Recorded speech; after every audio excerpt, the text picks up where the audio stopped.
ہم اس وقت مسجد رحمت العالمین F84 اسلام آباد میں ہیں اور میں اس کا ایک ورکر عبید الرحمان بشیر آپ کے سامنے ہوں۔ یہ مسجد رحمت للعالمین ہے۔ اس کو ہم نے جنت کا دروازہ کہا ہے کیونکہ یہاں یتیم بچیوں کی شادیاں اور سفید پوش لوگ اپنے بچوں کی شادیاں مفت کرا سکتے ہیں۔ 27 شعبے ہیں جس میں عام لوگوں کو فائدہ دیا جاتا ہے۔ آپ اس کو مکمل دیکھیں۔ اس میں ایک دو خاص سوال ہیں۔ ایک تو غیر ملکی لوگ جو شادیاں کرتے ہیں ان کے بارے میں بھی معلومات دیے جا رہے ہیں، اور ان 27 شعبوں میں کس کس معاملے میں اس مسجد سے آپ کو ریلیف مل سکتا ہے، فائدہ مل سکتا ہے عام آدمی کو۔ آپ ہمارے ساتھ رہیں، اس ویڈیو کو مکمل۔ السلام ورحمۃ اللہ۔ میں ہوں سیف اللہ بزدار۔ یہ ہمارا یوٹیوب چینل ہے میرے نام پہ، سیف اللہ بزدار کے نام سے۔ تو ہم نے جو شہرت سنا ہے مسجد کے بارے میں، اس میں جو کچھ میں نے سنا تھا اس سے میں نے بہت زیادہ دیکھا ہے کہ آپ جتنا انسانیت کی خدمت کر رہے ہیں، اس کے بارے میں جو کچھ مجھے دکھایا گیا ہے بہت زبردست ہے، اور جناب سے میں مزید اس کی ڈیٹیل پوچھنا چاہ رہا ہوں، اور یہ قائم کیسے ہوا۔ اور میں سب سے پہلے جو ہے نا لوگوں کا انٹرسٹ یہ ہوگا، یہ جو یتیم غریب بچیاں ہیں، یا ہمارے ہاں ایک بہت بڑا طبقہ ہے جو مڈل لوور کلاس سے ہے، سفید پوش ہے، آمدنی ان کی کم ہوتی ہے، بچیوں کی بظاہر تو وہ نظر آتے ہیں لیکن اندر سے وہ اپنے بچوں کی شادیاں بھی نہیں کرا سکتے۔ بہت سارے لوگ ہیں اس کے بارے میں بھی آپ بتائیں گے، جو مسجد جو کام کر رہا ہے اس کے بارے میں تفصیل سے۔ بہت شکریہ، جو آپ نے دیکھا ہے یہ اللہ کی توفیق ہے، اور ہم اللہ سے یہی دعا کرتے ہیں کہ اللہ ہمیں بہتر سے بہتر کرنے کی توفیق عطا فرمائے۔ ہم اس وقت مسجد رحمت العالمین F84 اسلام آباد میں ہیں اور میں اس کا ایک ورکر عبید الرحمان بشیر آپ کے سامنے ہوں۔ مسجد رحمت العالمین 2013 میں اس کی تعمیر شروع ہوئی تھی اور بڑی تعمیر 2018 میں ہوئی۔ اس سے پہلے اس کی منظوری 2005 میں ہوئی تھی، اور اللہ کی توفیق سے اس وقت اس میں 26 یا 27 شعبے کام کر رہے ہیں، اور یہ مثال ہے پوری دنیا میں مساجد میں، اپنی مثال خود ہے۔ اللہ تعالی ہم سب کو اخلاص پر قائم رکھے۔ یہ مسجد رحمت العالمین ہے، یہاں دسترخوان ہے، کلینک ہے، فارمیسی ہے، گوشت سٹور ہے، راشن سٹور ہے، یونیفارم بینک ہے، گارمنٹ سٹور ہے، قرآن اکیڈمی ہے، میرج ہال ہے، یہاں پہ فیملی کونسل ہے، لیگل ایڈ کونسل ہے، جنت کی سیل ہے، کنٹینر سروس ہے، ایمبولینس سروس ہے۔ یہ اللہ کی توفیق سے 27 شعبے ہیں۔ اس کا ایک اپنا ایک چھوٹا سا گاؤں بن رہا ہے جس میں بیوہ اور یتیم بستے ہیں۔ یہ مسجد رحمت العالمین ہے، اور نبی کریم صلی اللہ علیہ وسلم کی جو ہم احادیث پڑھتے تھے ان کو عملی طور پر لاگو کرنے کی ایک کوشش ہے۔ یہاں پر میرج ہال ہے، کوئی بھی صاحب حیثیت شخص ہے، امیر شخص ہے، غریب ہے، کوئی بھی آئے، بہترین اپنی سہولت سے فائدہ اٹھائے، اپنے بچوں کی فری شادی کر لے۔ جو صاحب حیثیت ہے وہ اپنا کھانا خود پکوا لے گا، باقی ساری سروسز اس کے لیے فری ہیں۔ اور جو مسکین ہے، جو حیثیت نہیں رکھتا، یا جو بیوہ ہے اس کی بیٹیوں کی شادی ہے، ان کا کھانا بھی ہم پکوا دیتے ہیں، ان کے لیے کپڑے بھی مل جاتے ہیں، تحائف مل جاتے ہیں۔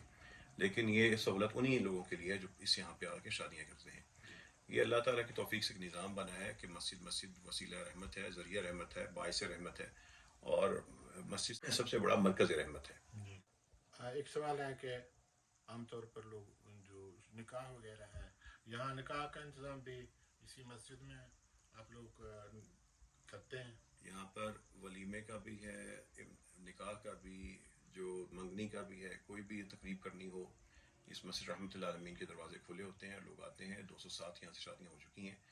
اگر کوئی نکاح کرنے کے بعد ولیمہ بھی کرنا چاہے تو پورا یہاں پہ آپ اگر فوٹیج دکھا سکتے ہیں تو سارے کا سارا میرج ہال ہے، باقاعدہ بوفے، کیٹرنگ، سارا سامان یہاں پہ لگا ہوتا ہے۔ لوگ اپنے اپنی پسند و ذوق کے مطابق اپنا فنکشن منعقد کر لیتے ہیں، اور اس کی کوئی فیس نہیں ہے۔ یہاں نکاح سے میرا یہ مراد ہے کہ یہاں کا کوئی عالم مولوی صاحب یہاں بھی کہاں سے یہاں کے 4 اساتذہ ہیں، علماء کرام ہیں، جی وہ نکاح پڑھاتے ہیں، وہ نکاح پڑھا دیتے ہیں۔ کوئی کسی کا کوئی مسلک وغیرہ نہیں پوچھا جاتا، کوئی مسئلہ نہیں ہے اس قسم کا کوئی؟ اللہ کی توفیق سے یہ امت کی مسجد ہے، اور امت نے ہی مل کے اس کو چلانا ہے، اور امت ہی اس میں نظر آتی ہے، امت بن کر ہی کام کرتے ہیں اور انسانیت کی خدمت کرتے ہیں۔ بہت شکریہ سر۔ اچھا، یہ جو لیگل ہے اس میں کیا کیا کچھ آپ اس میں دیتے ہیں؟ اگر کوئی ایسا مستحق شخص ہے، اس کا مسئلہ ہے، عدالت تک رسائی نہیں رکھتا، کوئی بیوہ خاتون ہے، اس کو وراثت کا مسئلہ ہے، یا کوئی متعلقہ خاتون ہے، اس کو اس کا حق نہیں مل رہا، بچوں کا خرچہ نہیں مل رہا، تو ایسے نادار افراد جو براہ راست قانونی طور پر اپنا نہیں جا سکتے، ان کے لیے ہم سے 4 وکلاء رابطے میں ہیں، وہ وقت پر ان کا کیس تیار کرتے ہیں اور ان کے لیے بہت کم فیس پر یا بالکل مفت ان کا وہ وکیل جو ہے سارا کیس لڑ دیتے ہیں، یا ان کو بالکل مفت مشورہ مل جاتا ہے. یہ ہماری لیگل ایڈ کونسل ہے جو ہم وقتاً فوقتاً جو ہمارے پاس درخواستیں جمع ہوتی ہیں ان وکلاء کے ذریعے وہ معاملے حل کرتے ہیں. اچھا سر، ایک خاص سوال جو کچھ دوستوں سے میں نے جب یہ اس کے بارے میں ذکر کیا اور مسجد کی طرف آ رہا تھا، ایک خاص سوال شاید اس سے پہلے کسی نے نہیں کیا. کچھ لوگ یہ کہتے ہیں کہ ہم غیر ملکی مرد ہیں یا خواتین ہیں، ان کے ساتھ نہ قانون کا کسی کو پتہ ہے، تو نکاح کے بارے میں بھی معلومات نہیں ہے. اس کے بارے میں اگر کوئی غیر ملکی خاتون سے شادی کرنا چاہ رہا ہے، وہ آپ کے یہاں آ کر اس کی لیگل پروسیس بھی ہو جائے گا اور اسلامی طریقے سے نکاح بھی ہو جائے گا، اس کے بارے میں بھی کچھ؟ دنیا میں 5-6 قسم کے ممالک ہیں شادی کے حوالے سے. جی اس لیے جب کسی بھی علاقے کا شخص ایسا رابطہ یہاں پہ کرتا ہے، کوئی بھی یہاں پہ خاندان کہتا ہے ہم نے اپنی تقریب منعقد کرنی ہے، جی تو اس کو پہلے ایک فارم فل کرنا ہوتا ہے. ٹھیک ہے. اس فارم کے اندر وہ قانونی ریکوائرمنٹس ہوتی ہیں. مسجد رحمۃ اللہ عالمین سب سے پہلی چیز یہ دیکھتی ہے کہ انسانیت کے لیے آسانی ہو، جی اور دوسری چیز دیکھتی ہے کہ ہمارے جو ملکی قوانین ہیں اس کی سختی سے پابندی کریں. جی سعودی عرب کے قوانین اور ہیں، جو یورپین کنٹریز ہیں ان کے اور ہیں، ہندوستان کے اور ہیں. اس طریقے سے جو قوانین ہوتے ہیں ان کو ہمارے علماء کرام چیک کر لیتے ہیں اور اس شخص کو اس کے مطابق اس کی رہنمائی کر دی جاتی ہے. مقصد یہ ہے کہ آپ یہاں ان کی رہنمائی کرتے بھی کرتے ہیں. دیکھیے اگر کوئی شخص آیا ہے کہ ہم نے یہاں پہ اپنا فنکشن منعقد کرنا ہے، جی اس کا نکاح نامہ فل ہوگا، ہمارے ایک استاد کا یا امام کا نام آئے گا، جی جی اس میں قانونی ذمہ داری بھی ہوتی ہے. اس لیے اس کے پورے جانچ پڑتال کرنا، قوائف حاصل کرنا اور اس کی پورے لیگل حیثیت دیکھنا سب سے پہلے چیک کیا جاتا ہے. عام طور پر یہ ہے کہ لوگ خواتین آتی ہیں پاکستان میں نکاح کرنے کے لیے، یا کوئی مرد بھی آ سکتا ہے کسی خاتون کے ساتھ، اس کا پچھلا ڈیٹا آپ کیا کچھ چیک کرتے ہیں؟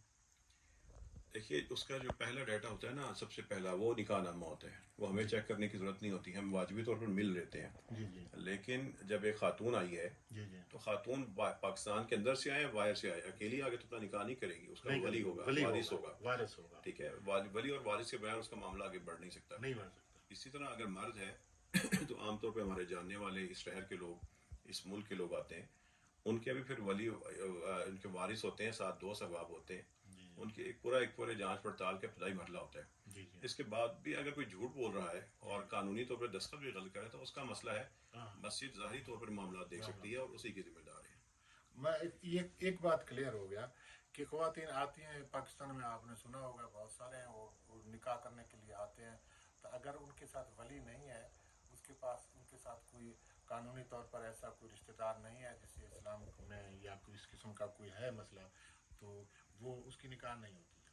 اسلام میں ایسا نظام ہے کہ ایسا ہو ہی نہیں سکتا کہ خاتون کو اکیلا چھوڑ دیا جائے. جی جی اگر وہ امت کی ایک خاتون ہے، امت کی بیٹی ہے، تو اگر اس کا باپ نہیں ہے، بھائی نہیں ہے، اس کے دادا چچا جو بھی رشتہ دار بنتے نہیں ہیں، جی جی اس کا پھر حکومت ہے، کورٹس موجود ہیں، جی جی وہ پروسیس وہاں سے پورا کیا جا سکتا ہے. ٹھیک ہے. اس کے بغیر اگر کوئی شارٹ کٹ کرے گا تو وہ بدکاری کر رہا ہے. یہ بات میرے سمجھ میں نہیں آ رہا ہے، آپ اجازت دیں گے؟ اگر کوئی خاتون جی جی ولی کے بغیر خود اپنا نکاح کرتی ہے تو وہ بدکاری کا ارتکاب کر رہی ہے، وہ نکاح نہیں ہو سکتا. وہ نکاح نہیں ہوتا. ٹھیک ہے، بہت شکریہ سر. مزید سر اس کے بارے میں آپ جو مختلف شعبہ جات ہیں تھوڑی ان کی تفصیل دیں. کوئی بھی اگر بیمار ہے مسجد آ جائے، جی کلینک موجود ہے، تڑپ رہا ہے دوائی حاصل کر لے، بھوکا ہے کھانا کھا لے، ٹھیک ہے. مجبور ہے کپڑے نہیں ہیں یہاں سے لباس حاصل کر لے، بیوہ ہے، مجبور ہے، بیٹیوں کی شادی کرنا چاہتی ہے، صاحب حیثیت شخص ہے، اچھے شریعت کے تحت شادی کرنا چاہتا ہے، مسجد میرج ہال ہے.